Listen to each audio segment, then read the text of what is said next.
महायुति जो बीजेपी की शिवसेना शिंदे ग्रुप और एनसीपी अजीत पवार ग्रुप का उन्होंने को लैंडस्लाइडिंग विक्ट्री है, नियर अबाउट 2/3 मेजोरिटी के साथ उन्होंने आए हैं, उनकी जो अलायंस है।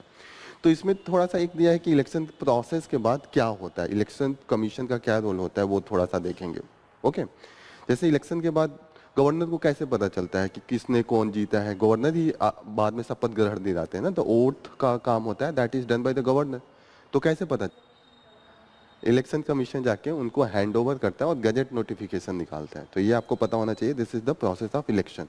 ठीक है, then we will see that the construction workers survival matters more than the air pollution। तो यहाँ पे है कि अब एयर पोल्यूशन देखने के चक्कर में हम कंस्ट्रक्शन वर्क बंद करवा देते हैं, लेकिन जो कंस्ट्रक्शन वर्कर्स हैं वो तो मार्जिनलाइज कैटेगरी के हैं ना, उनको तो एक दिन का भी आप तनख्वाह ना दें, उन्हीं के डेली बेसिस पे कमाते हैं, डेली बेसिस पे उनका खर्चा चलता है। अगर आप कंटिन्यूसली 5 दिन भी बंद कर दें तो उनके लिए बहुत दिक्कत की बात हो जाती है। हमारे जैसे थोड़ी है कि सेविंग है उनके पास जो एलिट क्लास है। तो यहाँ पे बैलेंस करना बड़ा मुश्किल है कि कंस्ट्रक्शन का मत करवाएं, तो सिर्फ कंस्ट्रक्शन से आप एयर पोल्यूशन तो रोक रहे हैं, लेकिन जो उसके साथ जुड़ा हुआ आदमी है, जिसकी रोजी रोटी है, जिसका रोजगार है, उसके साथ तो दिक्कत है।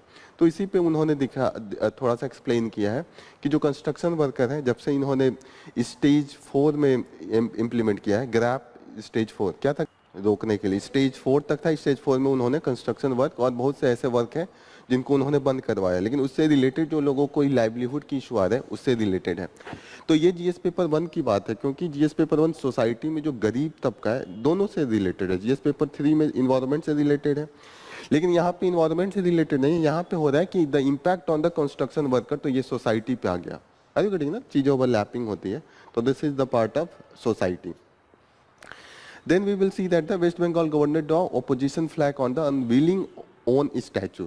own statue का मतलब खुद का मूर्त जो होता है ना, जो वो इन्होंने अनवील किया है। तो इसमें देखते हैं कि क्या है अनवीलिंग का मतलब, क्या बोलते हैं हिंदी में, पर्दा हटाना, जैसे न्यू वो करते हैं तो अनवीलिंग होता है। ओके, यहाँ पे मेन हम पढ़ेंगे कि जो गवर्नर एंड प्रेसिडेंट होते हैं उनको कुछ पावर होती है, उनको प्रोटेक्शन होता है, उनके खिलाफ कोई केस नहीं कर सकता है, दैट इज अंडर आर्टिकल 361। तो 361 को आज थोड़ा सा हम लोग एनालिसिस करेंगे।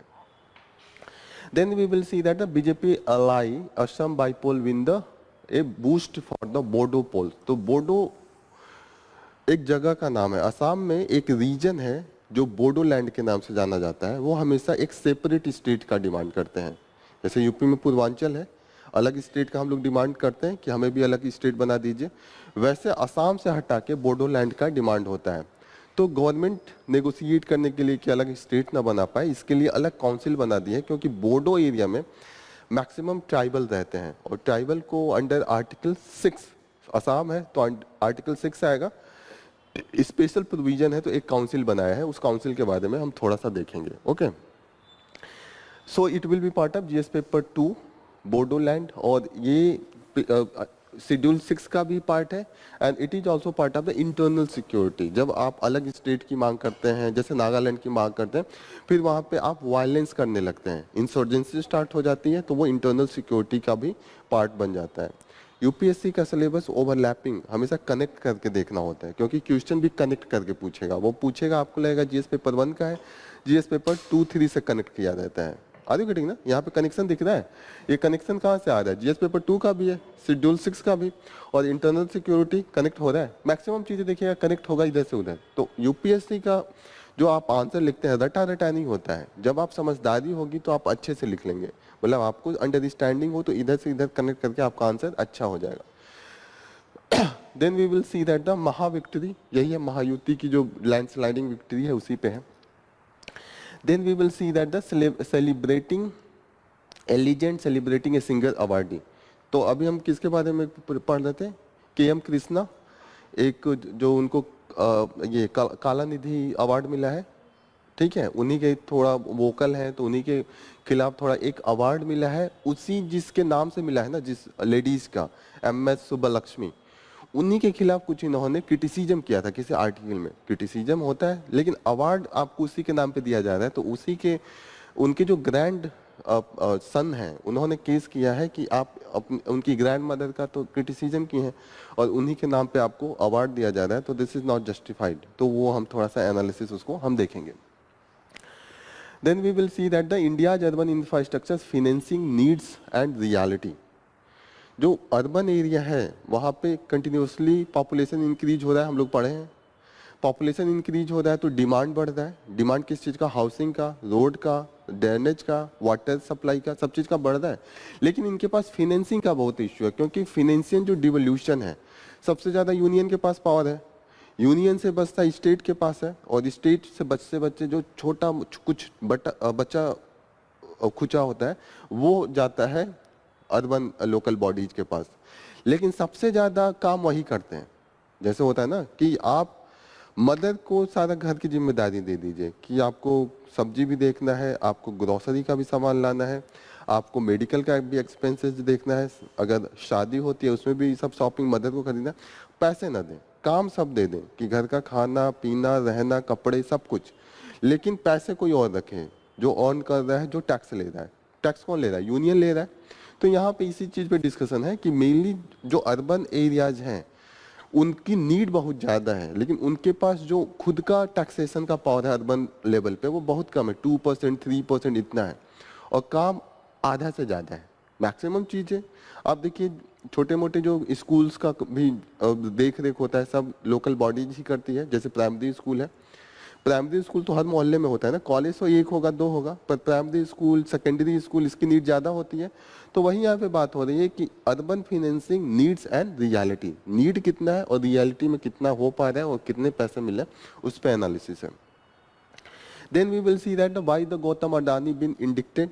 तो गौतम अडानी की कंपनी को कि गवर्नमेंट जो एम्प्लॉय है उनको उन्होंने घूस देकर कॉन्ट्रैक्ट लिया है, और जितने भी स्कीम्स चला रहे हैं गवर्नमेंट उनसे जाके जितने भी चीज़ है, मानिए गवर्नमेंट को नल लगवाना है, अब नल का कॉन्ट्रैक्ट किसी और से पहले से ही बना ले, सारा नल वो बनाने लगे अपने फैक्ट्री में, पूरा कट उसके पास जाए। मानिए किसी को हाउसिंग का देना है, अब हाउसिंग का कॉन्ट्रैक्ट उसको दे दे जिसके पास सीमेंट की फैक्ट्री हो, जिसके पास ईंट की फैक्ट्री हो, गवर्नमेंट कनेक्ट कर ले। तो ऐसे में क्या होगा, कहीं ना कहीं ठीक है दोनों लोग चलेगा, बट एक फेयर प्ले नहीं हो रहा है ना, आप घूस दे के ले रहे हैं। तो ये सब चीज़ें यहाँ पे डिस्कस हो रही हैं कि गौतम अडानी की कंपनी पे ऐसा आरोप लगा है कि जो सोलर पावर का जितना भी प्रोजेक्ट चल रहा था उसके लिए उन्होंने गवर्नमेंट ऑफिसर को करोड़ों में, हम लोग उस दिन पढ़ रहे थे 2000 के आसपास के करोड़ में उन्होंने घूस दिया है। दैट इज द वही यहाँ पे डिस्कशन है। Then we will see that the why India needs 6 gigahertz spectrum. What is this gigahertz? Frequency होता है इलेक्ट्रोमैग्नेटिक वेव में, हम देखते हैं वहाँ पे डिफरेंट फ्रीक्वेंसी होता है। This is the one of the frequency जो अभी तक हमारे पास हम लोग यूज कर रहे हैं। 2.4 गीगाहर्ट्ज स्टार्टिंग से कर रहे थे जो अपने मोबाइल में, फिर जब टेक्नोलॉजी बढ़ी तो 5 गीगाहर्ट्ज तक हम जा रहे हैं। 2.5 जो पुरानी टेक्नोलॉजी थी उसमें यह है कि वो पेनिट्रेट कहीं पे भी कर लेगा, बिल्डिंग हो, जैसे आपका कनेक्टिविटी बढ़ जाएगा, आप अंडरग्राउंड भी हो तो आपका मोबाइल इंटरनेट अच्छे से पकड़ेगा, लेकिन स्पीड स्लो आती है। ठीक है, जो फ्रीक्वेंसी आप बढ़ाते जाते हैं उसमें क्या होगा कि स्पीड थोड़ा सा कम हो जाएगा, ज़्यादा हो जाएगा, पर पेनिट्रेशन कम हो जाता है जब फ्रीक्वेंसी हाई होती है। ठीक है, लेकिन दो जो बैंड में हम लोग अभी काम कर रहे हैं 2.4 एंड 5 गीगाहर्ट्ज, उन दोनों के साथ दिक्कत है। अगर आप 2.4 में कर रहे हैं तो स्पीड कम हो जाएगा पर कनेक्टिविटी दूर तक जाएगी, बिल्डिंग को भी पेनिट्रेट करेगा, काफ़ी इंटरनल पार्ट पे भी जाएगा। लेकिन जो आप 5 पे जाते हैं तो वहाँ पे क्या होगा, स्पीड्स बढ़ जा रही है। तो स्पीड बढ़ने का ये फायदा है कि आप हाई क्वालिटी रिजोल्यूशन का वीडियो आप बहुत हाई स्पीड पे डाउनलोड कर सकते हैं, देख सकते हैं, लाइव स्ट्रीमिंग करा सकते हैं। मैं यहाँ से हाई क्वालिटी का वीडियो भी दूर तक लाइव स्ट्रीमिंग करा सकता हूँ 5 गीगाहर्ट्ज से लगा के। लेकिन 2.4 वाला जो है वो हम दूर तक लाइव स्ट्रीमिंग कराने में दिक्कत आएगा, फंसेगा, बफरिंग करेगा, आगे करेगा ना। तो इसी पे डिस्कशन है। अब जो न्यू टेक्नोलॉजी आ रही है 6 गीगाहर्ट्ज आ रही है, थर्ड आ गई। थर्ड वाले में ये है कि एक साथ आप दूर तक पेनिट्रेट भी करेंगे, हाई स्पीड भी आएगा, दोनों की क्वालिटी मर्ज करके 6 गीगाहर्ट्ज में है। लेकिन इंडिया अभी तक इसको एडॉप्ट नहीं कर पाया है, और इंडिया में सिर्फ स्पेशल, जैसे हमारा इसरो जो है इसरो क्या है, स्पेस ऑर्गेनाइजेशन, जितने भी सैटेलाइट है वही बस यूज कर रहा है। ये है कि उसको डी लाइसेंसिंग कराने की बात हो रही है। जैसे कि एक होता है डी लाइसेंसिंग का मतलब कोई भी यूज कर सकता है, लाइसेंस का मतलब किसी किसी को सरकार जिसको देगी उसका एक्सेस वही यूज कर सकता है। तो 6 गीगाहर्ट्ज की अभी डिबेट चल रहा है कि ये डी लाइसेंस हो जाना चाहिए, सबके पास इसका एक्सेस जाना चाहिए। तो इसी बात को लेके है कि इसी बात को डिलेमा है। डिलेमा का मतलब क्या होता है, दुविधा। डिलेमा का मतलब दुविधा होता है यही। तो इसी बात को लेके यहाँ पे डिस्कशन है। सोनी का एक कंपनी इन्होंने लॉन्च किया अपना कुछ मोबाइल फोन, उसमें उन्होंने 6 गीगाहर्ट्ज वाले फंक्शन इंडिया के जो रीजन में है उसको हटा के किया है। तो इसी पे ये डिबेट चल रहा है। Mahayuti reefs the benefit of the centre scheme for the farmers. Reefs का मतलब फायदा उठाना, रीप का मतलब होता है काटना। जो फसल आप रीप करते हैं ना, फसल काटने को रीप कहते हैं। क्या किसी चीज का फायदे को आप रीप करते हैं। तो जो महायुति जीती है अभी, मेन उनका स्कीम था। कौन सा स्कीम था, हम लोग भी एक दिन पढ़ रहे थे, लड़की बहनी योजना। नहीं, इस पे डिबेट कर रहे थे कि पैसे नहीं है, आपने लॉन्च कर दिया, लेकिन इसका फायदा बहुत हुआ है। क्या था उसमें, पैसे दे रहे थे एक पर्टिकुलर इनकम के नीचे, खासकर वीमेन को। तो उसका इनको बहुत फायदा हुआ है इस वाले जो इलेक्शन हुआ है। Climate deal A मियर illusion says the India. तो अभी जो क्लाइमेट डील हो रहा है, डेवलप्ड वर्ल्ड ने कोई कॉन्क्रीट पिक्चर नहीं दिया कि इतना पैसा हम दे रहे हैं। उन्होंने गोल गोल घुमाया है कि इतना हम दे देंगे, सबका रिस्पॉन्सिबिलिटी हो। जैसे नहीं होता कि चीजों को आप गोल गोल घुमा के कॉन्क्रीट वे में नहीं करना कि इतना हम ऐसे करेंगे। तो this is the case with the India. मतलब इससे हैप्पी नहीं है। अब इंडिया को क्या चाहिए था, पैसा चाहिए था। इंडिया चाह रहा था कि $1 ट्रिलियन हमें मिले। समझ में आ रहा है। क्लाइमेट डील हो रहा था, अभी कहाँ पे हो रहा था, बाकू अजरबैजान में। अजरबैजान कैस्पियन सी के बगल में, ठीक है। अब यहाँ पे है कि डील का मतलब कि कोई एग्रीमेंट हो जो जितने भी डेवलप्ड वर्ल्ड है, डेवलप्ड वर्ल्ड में मेन कौन आता है, European union and US, Canada, Australia, यही सब है। अब यूरोपियन यूनियन इस समय लीडर है डेवलप्ड वर्ल्ड का, ठीक है। तो इन्होंने बोला कि क्लियर कट नहीं बोला, हम डेवलपिंग कंट्री जैसे इंडिया है, ब्राजील है, हम लोग चाहते थे, या अफ्रीकन कंट्रीज है, नाइजीरिया, ये हम चाहते थे क्लियर कट में हमें कुछ पैसे मिले, और खासकर $1 ट्रिलियन हम बात कर रहे थे। इन्होंने $300 बिलियन देने की बात कही है, और कहा कि $1.3 ट्रिलियन हम कोशिश करेंगे पहुंचने का। क्लियर कट में नहीं किया, कहा है कि हम देंगे। और दूसरा कंफ्यूजन इस डील में क्या आ रहा है, इस बात को लेके यहाँ पे मुद्दा फंसा हुआ है, क्लाइमेट डील को लेके, जो पैसे देने की चीटिंग टाइप का चीज है। डेवलप्ड वर्ल्ड है, क्लियर कट में पैसे नहीं देती है। उनका कंपनी अगर किसी में देश में आया, जैसे एप्पल आके यहाँ कुछ इन्वेस्ट किया, और उसको वो कैसे घुमा उमा के दिखा देंगे कि इससे ग्रीन हाउस गैस में कमी आई है और हम इससे ग्रीन क्लाइमेट चेंज पे काम किए। रियलिटी में वो बेनिफिट के लिए अपना खोले हैं, नॉर्मल एक कंपनी है, और वो दिखा देंगे कि डेवलप्ड वर्ल्ड दे रहा है, वो तो एक कंपनी है ना। तो इसी वाले डील में वो कह रहे हैं कि प्राइवेट कंपनीज का भी ऐड होगा, जो उनका इन्वेस्टमेंट होगा। हमारा ये मानना है कि क्लियर कट में वो कंट्रीज किसी पर्टिकुलर, जैसे कोई पावर हाउस है, कोल पावर हाउस, तो उसको जाके फंडिंग करे। ये नहीं कि उनकी कंपनी 50 आ रहा है, पेप्सी को अपना फैक्ट्री बैठाया और उसमें 50 मशीन लगाया, उसको दिखा दिया रहे ये तो रिन्यूएबल एनर्जी का यूज है, न्यू टेक्नोलॉजी है, ये क्लाइमेट फंडिंग में हम ऐड कर लेते हैं। होता है ना, जैसे कि आपको किसी ने, आपका किसी से कहीं गए, आप मनी लेंडर से उधारी ली, ठीक है, फिर हो गया कि वो मनी लेंडर किसी शादी में, जैसे एक गरीब आदमी है, उसने उससे उधारी लिया मनी लेंडर से, ठीक है। उस गरीब आदमी के घर कभी मानिए उसकी बेटी का शादी पड़ा, अब वो गया मनी लेंडर का, कह दे मैं इसको वो पैसे दूंगा, मतलब इसकी बेटी के मैं भी कंट्रीब्यूट करूंगा 1 लाख रुपए। वो 1 लाख रुपए दे दिया। अब 1 लाख रुपए बाद में उसे प्राइवेट में पब्लिकली बोल दिया कि मैंने इनकी बेटी की शादी में दिया। प्राइवेटली वो कहता है कि वो 1 लाख रुपए दिया था, उसका भी तुम ब्याज दो, उसको धीरे धीरे करके लौटाओ। तो ये चीटिंग हो गया ना। आपने पब्लिकली क्या करा कि मेरा एक चैरिटी है, एज ए चैरिटी दे रहे हैं। प्राइवेटली आप तो मांग रहे हैं, वो तो एक तरीके से लोन टाइप का हो गया ना। आप प्राइवेटली जाके कह रहे हैं कि नहीं नहीं ये तो लोन था, ये तो उधारी था आप पे, आपको देना था धीरे धीरे करके। तो ये सब चीजों को लेके काफी इसमें डिबेट है क्लाइमेट डील में। समझ में आ रहा है ये क्लाइमेट डील का क्या क्या चल रहा है और डेवलपिंग एंड डेवलप्ड वर्ल्ड का क्या स्टैंड है। बाकी ये सब यहाँ से है, this is from the world chess चल रहा है, तो वहाँ पे जो इंडिया का प्रदर्शन है, जो चैंपियंस है, तो उसका लिस्ट दिया है, वो आप लोग एक बार देख लीजिएगा। Okay, so this is all about, यहाँ पे again world championship after the health emergency, toxic air fortress and economic once. तो यहाँ पे ये कह रहे हैं कि जो इकोनॉमिक, जो क्लाइमेट चेंज होता है वो इकोनॉमिक को भी इम्पैक्ट करता है। कैसे इम्पैक्ट करेगा इकोनॉमी को? क्लाइमेट चेंज इकोनॉमी को कैसे इम्पैक्ट करेगा?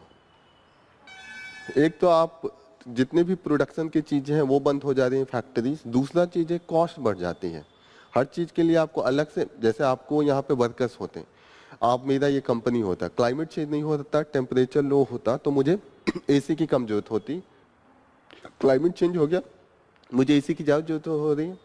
दूसरी चीज़ ये हो रही है कि क्लाइमेट चेंज हो रहा है, हीट स्ट्रोक बढ़ेगा, मेरे वर्कर की तबीयत खराब होगी, मैं पे करूंगा, उसकी प्रोडक्टिविटी कम हो रही है। वो 30 दिन में पहले 24 दिन काम करता, अब 30 दिन में वो आधा दिन बीमार रह रहा है, तो प्रोडक्टिविटी कम हो गई ओवरऑल वर्कर्स की। वर्कर्स खुद डिफरेंट टाइप के वो डिफिकल्टी फेस करते हैं। जैसे जो खेती करने जा रहा है तो वो अब दोपहर में नहीं काम कर सकते क्योंकि दोपहर में काम करने लायक क्लाइमेट रहा ही नहीं। ऐसे ही उनकी तबीयत काफ़ी खराब होती है। और जो जितना ज़्यादा गरीब होता है उसको उतना ज़्यादा फेस करना पड़ता है, क्योंकि उसके लिए तो और ओपन में काम करना होता है ना गरीब आदमी को। गरीब आदमी की सुविधाएं नहीं है ना, जैसे ठंड है, एक्सट्रीम ठंडा पड़ेगा, कपड़े नहीं है, गर्मी में उनके पास एसी नहीं है, कूलर नहीं है, होता है कि नहीं? तो इसका इकोनॉमिक इम्पैक्ट नॉर्मली ऐसे भी आम जनता पे पड़ती है और ओवरऑल नेशन के प्रोडक्टिविटी पे भी पड़ती है। Is vulnerable to the climate change over the exported emission. Exported emission का मतलब, अभी हम लोग पढ़े थे कार्बन क्रेडिट की बात हो रही है कि कार्बन आप कोई न्यू टेक्नोलॉजी यूज करेंगे और आपको जो दिया गया उससे आपने कम कर दिया तो आपको वो एक कार्बन क्रेडिट मिल जाएगा, उसको आप स्पेंड दूसरे देश में भी जाके कर सकते हैं। अब मानिए मैं कोई बड़ी कंपनी हूँ, मैं यूरोप में काम कर रहा हूँ, ठीक है, मुझने कार्बन क्रेडिट कमा लिया। अब मुझे वो कार्बन क्रेडिट क्या देगा? मुझे इतना छूट देगा कि मैं जाके अफ्रीका में भी कोई कंपनी खोल के और जो मुझे कार्बन क्रेडिट मिला है उसको खर्च कर सकूं। तो कहीं ना कहीं एक्सपोर्ट हो रहा है ये, आर यू गेटिंग ना? तो इसका हमें नेगेटिव इम्पैक्ट भी पड़ सकता है, वही डिस्कशन में है। ओके, समझ में आ गया? ओवरऑल इसी का हम डिस्कशन करेंगे वन बाय वन। पहला है, फ्रंट पेज पे ये न्यूज है कि इंडिया में ग्लोबल कोऑपरेटिव कॉन्फ्रेंस होने वाला है। अभी 3-4 दिन पहले न्यूज में आर्टिकल में हम लोग एनालिसिस किए थे। ये किसके अंडर में हो रहा है? इंटरनेशनल कोऑपरेटिव अलायंस, इसके अंडर में हो रहा है, आईसीए। ठीक है, इंडिया में कोऑपरेटिव कितने परसेंट है वर्ल्ड का? 25% उस दिन पढ़ा था। जो मेन हमारी इसमें गेस्ट हैं that is the prime minister of the Bhutan, दासो सेरिंग टोब्गे। ठीक है, तो ये याद रखिएगा, ये इंडिया में पहला है कोऑपरेटिव का ग्लोबल समिट। और इससे पॉजिटिव इम्पैक्ट ये होगा कि इंडिया में अपने आप को, जो हमारा स्ट्रेंथ है, जैसा आपने कहा 25% वर्ल्ड का कोऑपरेटिव सब इंडिया में है, तो वो हम दिखा सकते हैं ग्लोबल लेवल पे, हम अच्छा पॉलिसी फॉर्म कर सकते हैं। ठीक है, इसी में इन्होंने दिया कि ये नीचे दिया हुआ है कि जो क्रेडिट होता है on the lower level, agriculture के लेवल पे या कोऑपरेटिव के लेवल पे, वो कैसे गवर्नमेंट प्रोवाइड करवा रही है। तो डिफरेंट इन्होंने देख रखा है कि making primary agriculture credit society economically vibrant and transparent, एक गवर्नमेंट डिफरेंट प्रोविजन को लेकर आ रही है, वही यहाँ पे इन्होंने एक्सप्लेन किया है। ये एडवर्टाइजमेंट था लेकिन ये इंपॉर्टेंट है क्योंकि गवर्नमेंट का एडवर्टाइजमेंट है, तो दैट इज गवर्नमेंट पॉलिसी कई बार यूपीएससी पूछता है। Next important news, Mahayuti to take all on the new Maharashtra CM. यहाँ पे फोटो में दिया है कि election commission official hand over the names of MLA elect to governor. तो ये प्रोसेस दिखा रहा है कि जो गवर्नर होता है उसको कैसे इंफॉर्मेशन मिलती है कि किस पार्टी को कितना सीट मिला है। टीवी तो देख के मिलता नहीं होगा, खुद इलेक्शन कमीशन जाके इनको पूरा बुक सबमिट करती है और सेम बुक को न्यूज़पेपर में भी पब्लिश किया जाता है ताकि आम जनता भी उसको देख सके बिना गोलमोल घुमाए। होता है ना कि एकदम साफ साफ कहना, तो वही होता है। यहाँ पे हम मेन ये पढ़ रहे हैं कि क्या प्रोसेस है इलेक्शन का, क्या प्रोसेस है। इलेक्शन पहले डिक्लेयर हो जाता है, प्रेसिडेंट, जैसे अगर पार्लियामेंट का हो तो प्रेसिडेंट पहले का टाइम बता देगा कि इलेक्शन अब होगा, डिजॉल्व हो जाएगा पार्लियामेंट। लेकिन जो डेट होता है कि किस डेट को होगा इलेक्शन होगा, ये डिक्लेयर कौन करता है?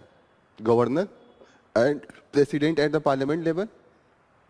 लेकिन किस डेट को होगा that is done by the election commission of India. जैसे होता है ना 7 फेज में, 3 फेज में, 2 फेज में होता है ना, तो वो 25 तारीख को होगा, that is declare by the election commission of India. समझ में आ रहा है? प्रेसिडेंट क्या डिक्लेयर करेगा? इलेक्शन होगा, ये पार्लियामेंट हटा दिया गया। इलेक्शन का डेट कुछ दिन बाद election commission of India declare करेगा एग्जैक्ट डेट, ठीक है, कंफ्यूज मत होइएगा। किताब में लिखा रहता है election declare by the president, आगे फिर लिखा रहता है कि date is declare by the election commission of India. तो लोगों को ये कंफ्यूजन रहता है कि दोनों तो डिक्लेयर कर रहे हैं। तो एक सिर्फ इलेक्शन डिक्लेयर करता है और एग्जैक्ट डेट जो डिक्लेयर करता है that is election commission of India. और जिस दिन election commission of India declare करता है उसी दिन से मॉडल कोड ऑफ कंडक्ट लग जाता है। जिस दिन वो आके कॉन्फ्रेंस करके बोल दिए कि इतने इतने डेट को होने वाला है, मॉडल कोड ऑफ कंडक्ट का जितना भी रूल होता है कि गवर्नमेंट न्यू प्रोजेक्ट नहीं स्टार्ट कर सकती है, न्यू स्कीम नहीं लॉन्च कर सकती है, all started with the declaration of the date. Last में क्या होता है, और मॉडल कोड ऑफ कंडक्ट कब से कब तक रहता है, जिस दिन डिक्लेयर किया और जिस दिन तक रिजल्ट आया। रिजल्ट जिस दिन आया उस दिन तक that will be in the force. जब ये सब हो जाता है तो इलेक्शन कमीशन ऑफ इंडिया अपना बुकलेट लेके जाता है, जो भी उनका डेटा होता है वो गवर्नर को दे देते हैं। और उसी टाइम पे ये जो इतनी भी गैजेट न्यूज़पेपर होता है, गैजेट का मतलब सरकारी जो न्यूज़पेपर होता है उसमें ये निकल जाएगा। और भी न्यूज़पेपर निकालते हैं लेकिन मेनली जो गवर्नमेंट का न्यूज़पेपर है उसमें ये लोग डिक्लेयर इसको नोटिफाई करवा देते हैं। क्लियर हो गया। अभी संभल में कल दंगा हुआ है, न्यूज देखा था, 3 लोग मरे हैं। एक मस्जिद को ये सर्वे करवा रहे थे कि उसमें मस्जिद के पहले क्या था। संभल कहाँ पे है? Sambhal is a district in UP. कहाँ पे है ये संभल है? जस्ट रामपुर और मुरादाबाद के नीचे है ये वाला संभल, दिल्ली के ही पास है। हम लोग कहाँ पे है? यहाँ पे है गोरखपुर, तो हम लोग पूर्वांचल वाले एरिया में है। संभल कहाँ पे है? Sambhal is this. संभल थोड़ा फेमस नहीं है इसलिए ज़्यादा याद नहीं रहता है। आप लोगों को पता था कि संभल एक डिस्ट्रिक्ट है, नहीं है ना? तो संभल इज ए डिस्ट्रिक्ट, उसके नीचे बदायूं है। बरेली तो आपको पता होगा, गाना इतना फेमस है, प्रियंका चोपड़ा बरेली से। पीलीभीत भी आप लोगों को पता होगा, टाइगर रिजर्व है। ये घूमने जाने का प्लान करना हो पीलीभीत आप लोग कर सकते हैं। Dudhwa national park and Pilibhit, यहाँ पे फॉरेस्ट एरिया है। बस इतना ही देखिए कि ये जो संभल है न्यूज में है क्योंकि वहाँ पे दंगे हो रहे हैं। वनली इसके लेके कि जो वहाँ का एक मस्जिद है उसको ये कह रहे हैं कि दिस इज वहाँ पे पहले टेम्पल था, उसी को तोड़ के मुगल ने बनवाया है। Next news is the opposition seek debate on the Manipur Adani in the parliament. होता है ना कि पार्लियामेंट में क्या होता है, डिबेट होगा। डिबेट कैसे होता है कि जो पार्टी होते हैं, जो एमपीज होते हैं, वो स्पीकर को नोटिफिकेशन देते हैं कि इस पर डिबेट कीजिए। स्पीकर उसके लिए टाइम देता है। लेकिन अब पॉलिटिकल पार्टी जिसका है अपने खिलाफ वाली चीज़ों पे डिबेट नहीं होने देते हैं, मैक्सिमम उसको स्किप करते हैं। और जहाँ जहाँ बड़ाई बताना होता है वहाँ पे खूब डिबेट होता है। This is the main issue. तो यहाँ पे अभी जो होने जा रहा है that is winter session. Winter session, तो ये जो सेशन होते हैं, और कौन कौन सा सेशन होता है? 3 बार मेन पक्का पार्लियामेंट बैठती है। एक सेशन विंटर हो गया, फिर कब आएगा? बजट सेशन, उसके पहले समर सेशन होता है। समर बजट नहीं, मानसून सेशन, समर नहीं होता है, सॉरी। मानसून जब आता है तो मानसून सेशन, उसके पहले budget session and this is the winter session. 3 session होता है। ये जो सेशन होता है ये कॉन्स्टिट्यूशन में साफ साफ नहीं लिखा है कि ये विंटर सेशन होगा या ये बजट सेशन होगा। जो कॉन्स्टिट्यूशन में है, कॉन्स्टिट्यूशन में आर्टिकल 85 बोलता है कि सेशन होना चाहिए, और जो सेशन होगा उसके बीच का जो डिफरेंस होना चाहिए वो 6 महीने से ज्यादा नहीं होना चाहिए। आर्टिकल 85 कहता है कि प्रेसिडेंट के पास पावर है कि पार्लियामेंट का जब जब सेशन होगा, या गवर्नर के पास स्टेट लेवल पे पावर है कि जब जब सेशन होगा वो सम्मन कौन करेगा? प्रेसिडेंट।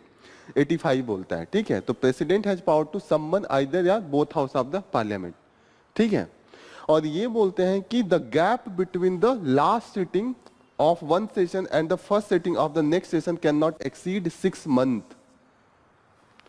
यहाँ पे नाम नहीं लिखा है विंटर सेशन, मानसून सेशन या बजट सेशन। यहाँ पे लिखा है आप कोई भी सेशन करवाइए, कितनी भी बार करवाइए, that there is no cap. वहां पे बैन नहीं है कि इतना ही करवाएंगे। इन्होंने ये कहा है कि ये नहीं कि 6 महीने 1 साल में एक भी सेशन ना हो। 6 महीना के बाद एक सेशन होना कंपलसरी है। 2 सेशन के बाद जो गैप होना चाहिए वो 6 मंथ से ज्यादा नहीं होना चाहिए। समझ में आ रहा है ये? तो ये नाम तो खुद रखा है कि monsoon session, budget session, winter session, लेकिन ये नहीं लिखा है कॉन्स्टिट्यूशन में। कॉन्स्टिट्यूशन ये लिखा है कि सेशन के बीच में ये नहीं कि आप 9 महीना तक इधर उधर घूम रहे हैं, कोई सेशन ही नहीं हो रहा, क्योंकि पार्लियामेंट का मतलब क्या है, डिबेट हो, डिस्कशन हो, देश देखे बैठ के कि क्या ये लोग कर रहे हैं। अब ये नहीं कि छूट हो गया कि आप कुछ सेशन ही नहीं ले रहे हैं, सेशन करेंगे तभी तो पता चलेगा कि अपने अपने डिस्ट्रिक्ट में, अपने अपने कॉन्स्टिट्यूशनी में जो एमपीज हैं वो क्या कर रहे हैं। तो कॉन्स्टिट्यूशन में there is no mention of the budget session और द दिस विंटर सेशन। उन्होंने बजट सेशन के लिए कहा है कि फाइनेंशियल एनुअल रिपोर्ट जो है वो पेश करेंगे, that will be report should be there, but session का नाम नहीं लिखा है। ठीक है, ये आर्टिकल 85 है, समझ में आ रहा है, article 85 that gives power to the president at the national level. Parliament का संबंध करेंगे और उसके बाद प्रेसिडेंट ही इसको प्रोरोग भी करते हैं, प्रोरोग एंड डिजॉल्व। प्रोरोग का मतलब होता है कि सेशन को बोल देना कि अब सेशन यहाँ पे रुक गया, और उसके बाद सेशन डिजॉल्व करने का मतलब होता है कि पूरा नया इलेक्शन होगा। प्रोरोग का मतलब कि अब नया सेशन तक, जब तक प्रेसिडेंट नया सेशन का डेट नहीं डालेंगे तब तक सेशन नहीं है। प्रोरोग का मतलब अगले सेशन तक स्थगित है डिबेट डिस्कशन। और उसके बाद डिजॉल्व का मतलब होता है कि अब नया इलेक्शन होगा, उसके बाद से सेशन होगा। प्रोरोग और डिजॉल्व में दोनों चीज एक ही हो रहा है, सेशन बंद कराया जा रहा है, लेकिन एक में बंद कराया जा रहा है कि फिर से सेशन का डेट आएगा, सेशन होगा। डिजॉल्व में कहा जा रहा है कि अब ये पार्लियामेंट का सेशन नहीं होगा, इलेक्शन होगा, उसके बाद सेशन होगा। प्रोरोग और डिजॉल्व में समझ में आ रहा है, दोनों का भी पावर प्रेसिडेंट के पास ही है। आर्टिकल 85 में ही सब चीजें हो रही हैं। क्लियर? नोट कर लिया आर्टिकल 85? आर्टिकल 85 कंप्लीट, यही है article. Next news is the for the construction worker survival matters more than air pollution. तो यहाँ पे डिस्कशन हो रहा है कि grab 4, what is the full form of the grab? उस दिन भी हम लोग पूछे थे, नहीं याद आ रहा था। ग्रेजुअल रिस्पॉन्स एक्शन प्लान, यही है ना? एपी उस दिन भी भूल गए थे।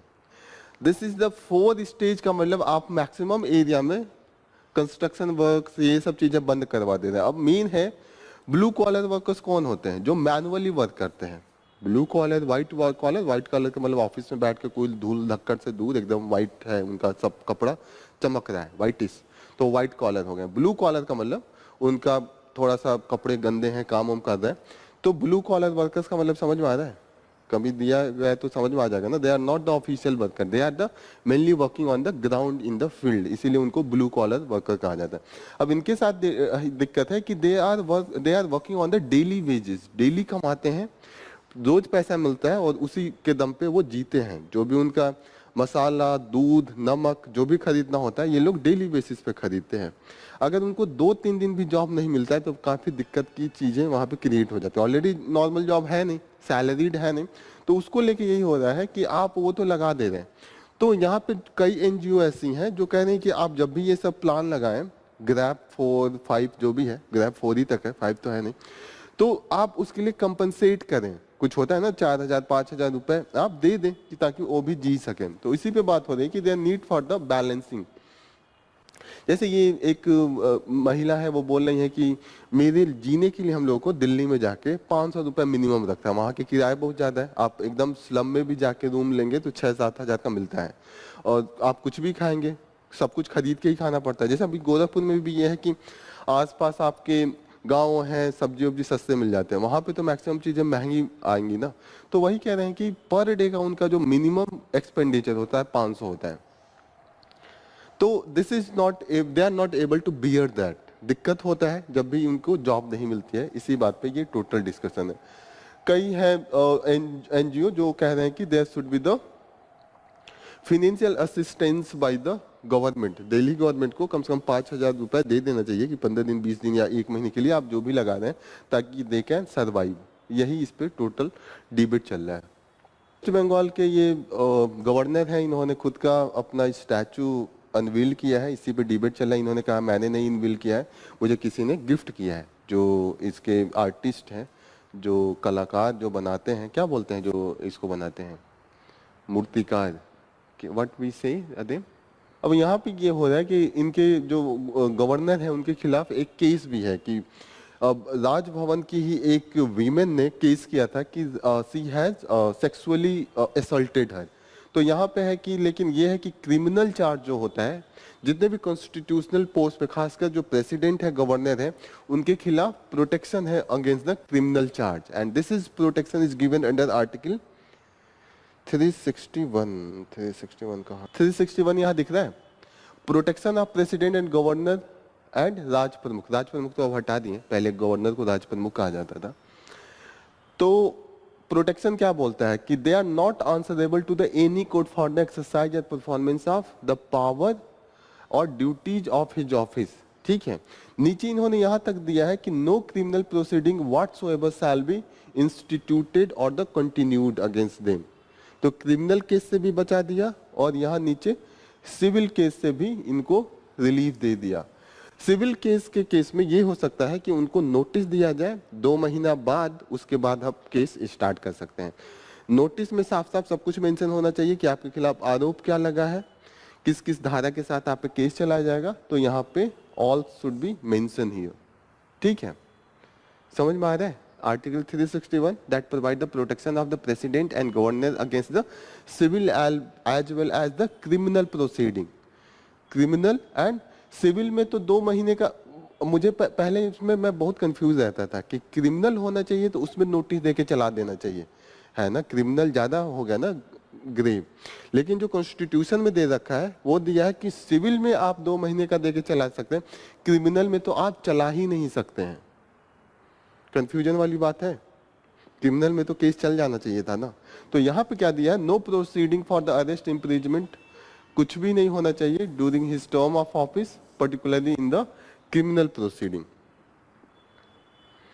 तो ये थोड़ा आप लोग ध्यान रखिएगा, ये एग्जाम में आएगा तो आप लोग भी कंफ्यूज हो सकते हैं कि क्रिमिनल है तो 2 महीने का नोटिस देके चला सकते हैं, सिविल में नहीं चला सकते। सिविल में लगा कि कुछ पैसे ले लिए होंगे, कॉन्ट्रैक्ट खराब किया होगा, लेकिन सिविल में चला सकते हैं। क्रिमिनल में सिर्फ ये कर सकते हैं कि इम्पीचमेंट का जो प्रोसीडिंग होता है वो चला सकते हैं। इम्पीचमेंट जैसे है ना, आर्टिकल 61 में प्रेसिडेंट को कैसे इम्पीच करें ये पावर है, तो इम्पीचमेंट के लिए वहां से हम जो नॉर्मल प्रोसीडिंग है वो हम स्टार्ट कर सकते हैं। कंफ्यूजन होगा क्रिमिनल और सिविल में। सिविल में 2 महीने का नोटिस देके केस चला सकते हैं। यहाँ पे है 2 months of the notice in writing. Writing में उनको देना है क्या क्या लिखे कि क्या आपने गलती किया है, किस कैपेसिटी से आपके खिलाफ जो केस चलेगा वो चलेगा। कल वाले में ये मेन फ्रंट पेज पे था, यही था ना, रिजल्ट डिक्लेयर हुआ था, कल का न्यूज यही है, फ्रंट पे यही था। अब फ्रंट पे ये है कि जो महायुति है 234 सीट जीती है, 234 आउट ऑफ 288, 290 मान लेता हूँ, 300 में से 234 240 मान लो, कितना हुआ, 80% सीट हुआ, 80% सीट हुआ, 3/24 80%। ये परसेंटेज निकालना आता है ना दिमाग में, एक जीरो नीचे डिवाइड करके you have to multiply. 50% vote पाया है, सीट कितना पाया है, 80% हो गया ना सीट्स, पर वोट कितना है, परसेंटेज 49, 50 भी नहीं कर रहा, लेकिन 80% सीट है। जो ऑपोजिशन है उनका सीट और परसेंटेज 35% है, वोट परसेंटेज 35% है, सिर्फ 14% कम है वोट जो मिला है उनको, लेकिन सीट्स इनका कितना है, 50 से भी कम है। कितना है सीट्स इनके,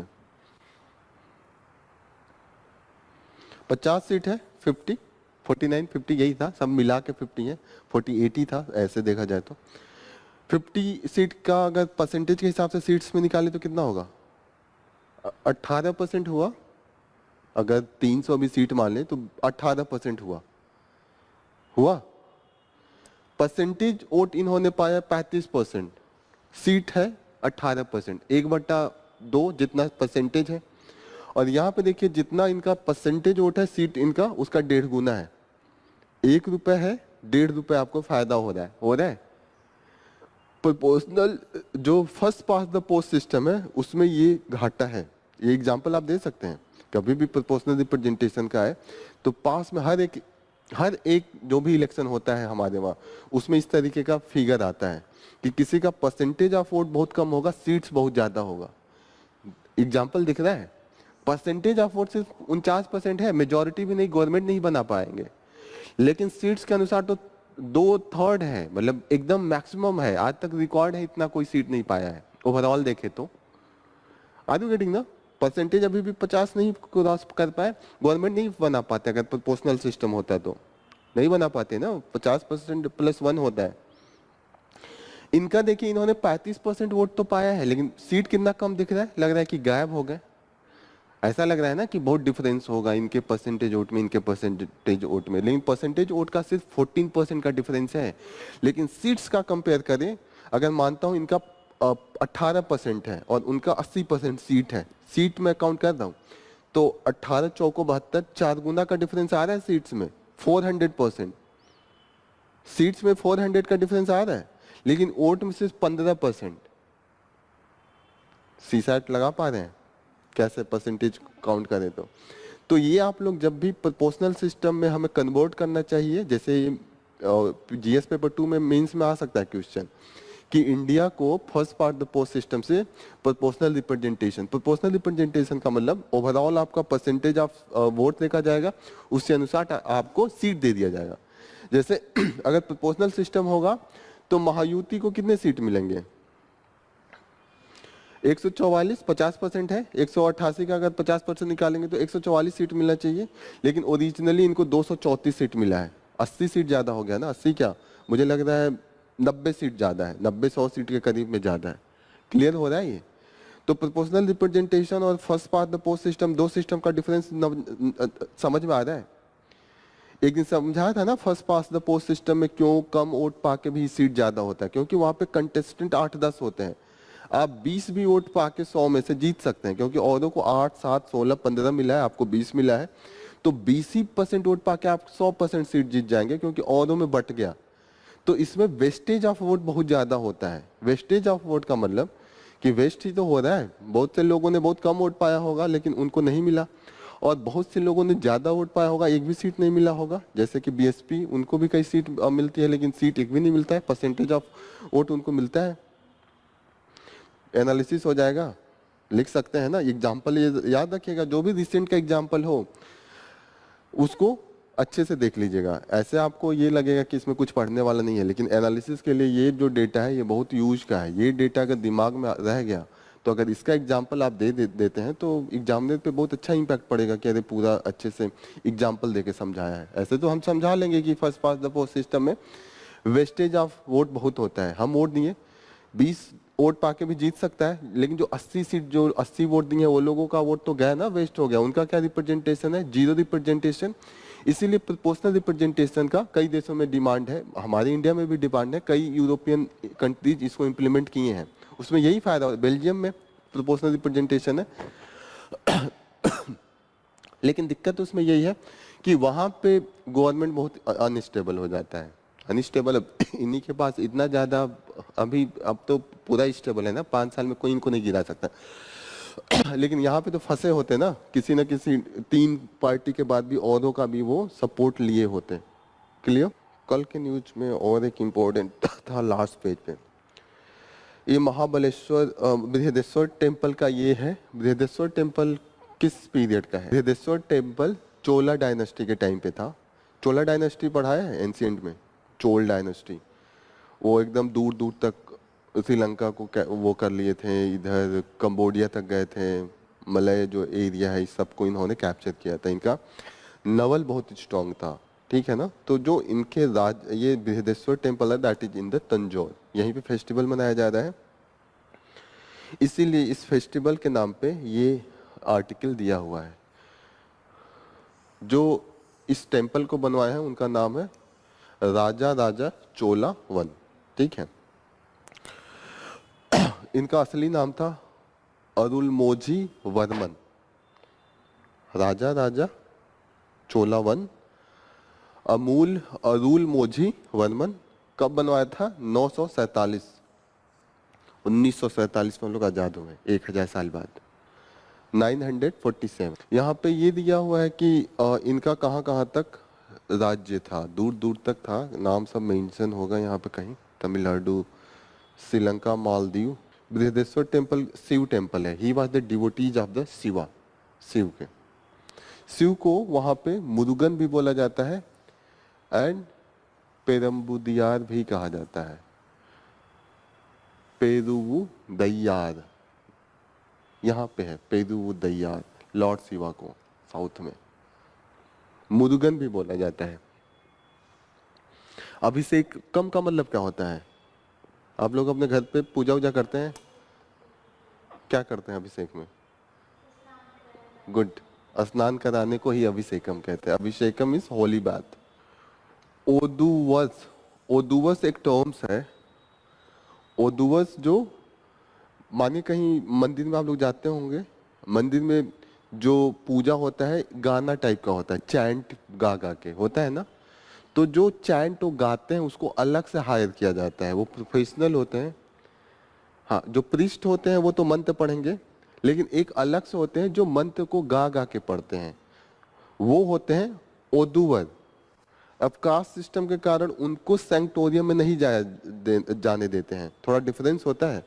लगेगा कि वो प्रीस्ट है, वो पूरा मंत्र पढ़ेगा गाना गा के, लेकिन वो प्रीस्ट नहीं होता है, इसीलिए उसको सैंक्टोरियम में नहीं जाने देते हैं। सैंक्टोरियम का मतलब जहाँ मेन मूर्ति लगी होती है। जैसे आप देखते हो कि मंदिर में ऐसे ऊंचा वाला बना होता है शिखर, शिखर के ही नीचे मेन भगवान की मूर्ति होती है। जो भगवान की जहाँ मूर्ति होती है वही सैंक्टोरियम उसी को कहते हैं।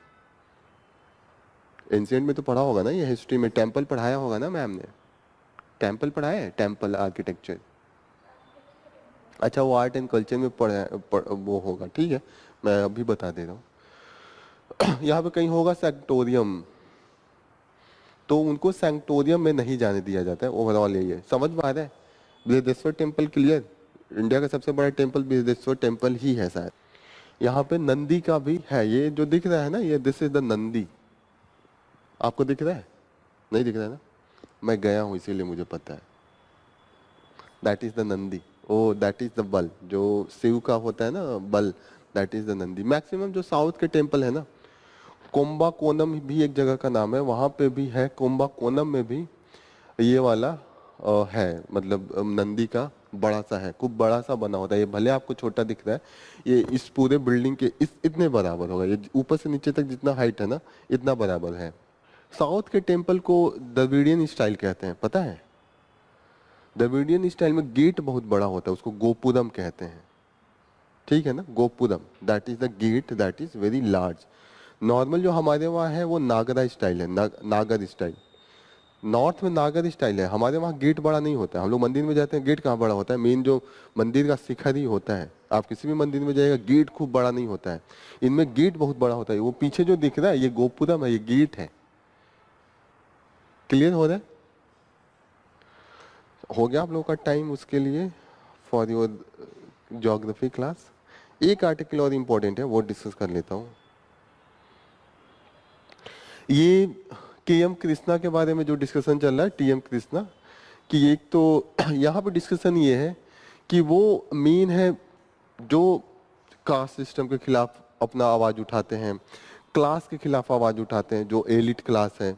तो ऐसे में क्या होता है, जो आदमी अगर कोई भी एक पर्टिकुलर जिसका डोमिनेंस है, जिसका हेजमनी है, उसके खिलाफ अगर आप आवाज उठाने लगते हैं तो आपके खिलाफ निगेटिव मूवमेंट चला दिया जाता है। ये होता है हमेशा, आप हिस्ट्री के ओवर देखिएगा कि फूले हों, अम्बेडकर हों, सबको झेलना पड़ता है उनके खिलाफ कहीं ना कहीं कि आप नहीं बोल सकते हैं, खुद उनको क्रिटिसाइज किया जाना, उनको थोड़ा सा ऑस्ट्रेसाइज करने लगते हैं। ये कॉमन चीज है, यहाँ पे भी हम देख रहे हैं, यही है उनके खिलाफ। यही ये बोल रहे हैं कि वो जो आर्टिकल जिसके लिए क्रिटिसाइज किया जाता है जा रहा है कि एम.एस. सुब्बालक्ष्मी के खिलाफ उन्होंने आर्टिकल लिखा था, वो वेल आर्किटेक्ट था कि उन्होंने प्रॉपर तरीके से बताया था कि सुब्बालक्ष्मी ऑलरेडी एक हायर क्लास से, कास्ट से थी, हायर क्लास से थी, कास्ट और क्लास दोनों उनका हाई था। आर यू गेटिंग ना? तो कहीं ना कहीं उन्होंने कहा ठीक है, उन्होंने डांस वांस अच्छा किया, she was a dancer and singer, I think singer और डांसर थी, तो उसी पे इन्होंने कहा है कि उनका जो है कॉन्टेक्स्ट में था। ऐसा नहीं है कि कोई बहुत नीचे से आके उन्होंने बहुत अच्छा परफॉर्म किया, उनका ऑलरेडी बैकग्राउंड था। तो इसी को लेके यहाँ पे उनके जो पोते हैं उन्होंने केस किया था कि ये उसको नहीं मिलना चाहिए जो उनकी दादी को क्रिटिसाइज कर रहा है। तो इस आर्टिकल में वही कहा जा रहा है कि अगर फ्रीडम ऑफ एक्सप्रेशन नहीं रहते, जैसे महान से महान आदमी हो उसमें भी क्रिटिसाइज किया जा सकता है ना, कि कुछ ना कुछ हम निकाल सकते हैं अगर वो कोई गलत काम कर रहा है। आप महान हैं, अमिताभ बच्चन है, इसका मतलब ये थोड़ी है कि, या सचिन तेंदुलकर है, इसका मतलब ये थोड़ी है कि आप कुछ भी कर सकते हैं। आप लॉ वायलेट कर सकते हैं, आप टैक्स चोरी कर सकते हैं। जिस दिन आप टैक्स चोरी करेंगे लोग कहेंगे ना भले आपने क्रिकेट अच्छा खेला, इसका मतलब ये थोड़ी है कि कोई बोलेगा ही नहीं कि अरे तेंदुलकर है, इन्होंने इतना टैक्स बकाया था दिया नहीं, बोलेगा ना आदमी।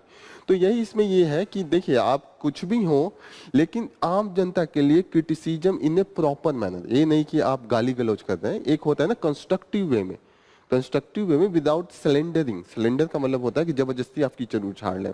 एक होता है कि कुछ हमने गलत किया है उसको कोई बता रहा है, तो वो हमेशा छूट मिलना चाहिए, तभी फ्रीडम ऑफ एक्सप्रेशन और द डेमोक्रेसी प्रॉपर रूप से होता है, तभी इंटैक्ट होता है।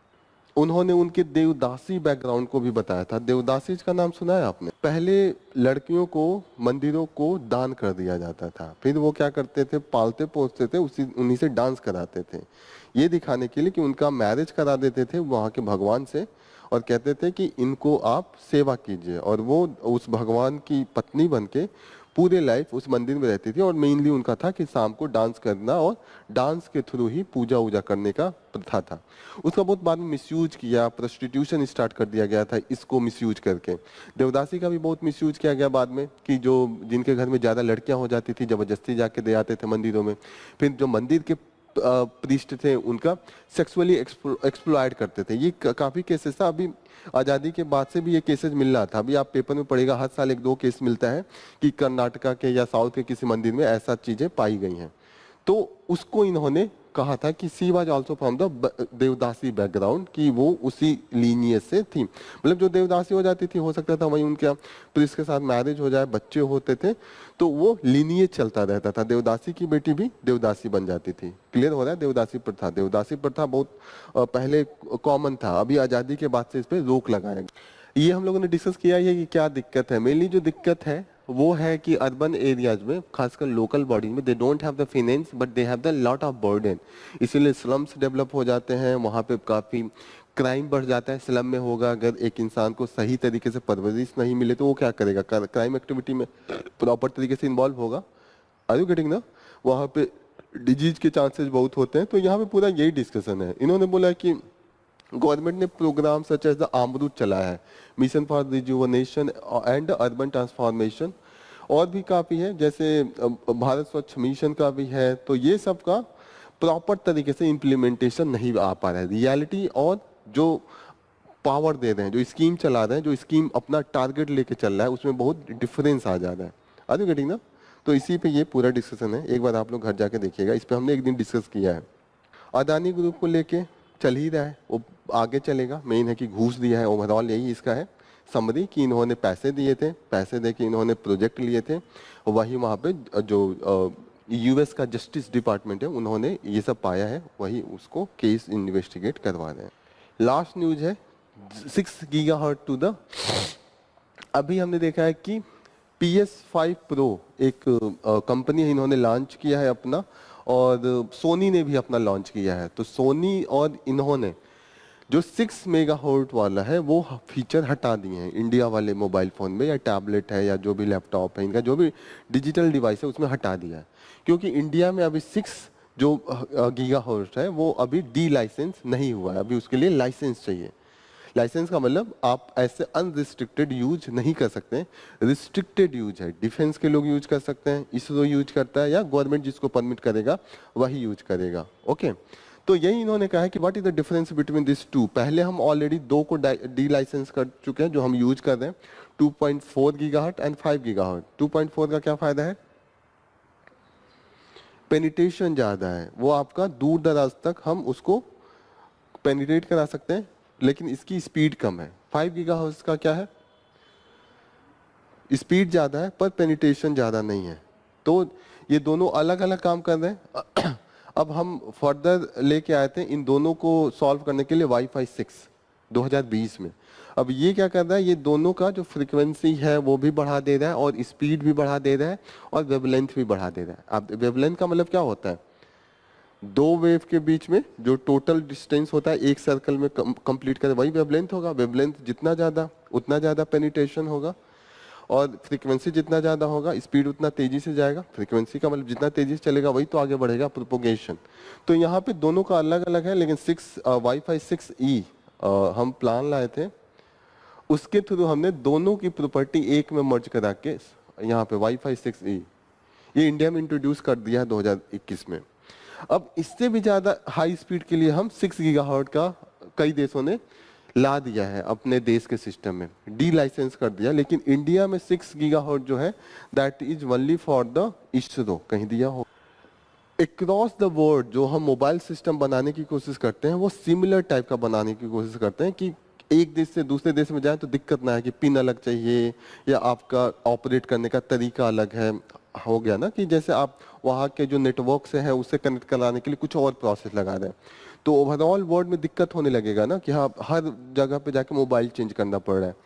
ऐसा सिस्टम बनाने की कोशिश करते हैं कि अक्रॉस द वर्ल्ड कॉम्पेटिबल हो, कि आप इंडिया में भी अच्छे से चला रहे हो वही mobile you can go and you can use into the Saudi Arabia, same mobile you can use into the वहाँ के सिस्टम में, क्योंकि मोबाइल में आपको एक्सटर्नल इंटरनेट की कनेक्शन कराना पड़ता है। तो इस प्रोसेस के लिए हमारे पास एक इंटरनेशनल बॉडी है जिसका नाम है इंटरनेशनल टेलीकम्युनिकेशन यूनियन। ये किस तरीके का हम स्टैंडर्ड फॉलो करेंगे इन द टेलीकम्युनिकेशन, जितने भी डिवाइस है या जितनी भी कंपनियां हैं उसको ये रेगुलेट करता है। This is the body of the UN, UN का स्पेशलाइज्ड एजेंसी है। इसका जो हेडक्वार्टर है जेनेवा स्विट्जरलैंड में है। यहाँ पे दिया हुआ 6 band is currently use by the ISRO satellite use case only, और किसी चीज में यूज नहीं कर रहे हैं। तो यही ये इन्होंने कहा है कि ये जो एक्सटेंशन, जैसे इसको 2027 तक जो 6 गीगाहर्ट्ज है वो डी लाइसेंस करने का डिमांड चल रहा है। मतलब है कि आप कर दीजिए ताकि पूरी दुनिया में सारे भी मोबाइल बने अब 6 गीगाहर्ट्ज के को यूज करके बने।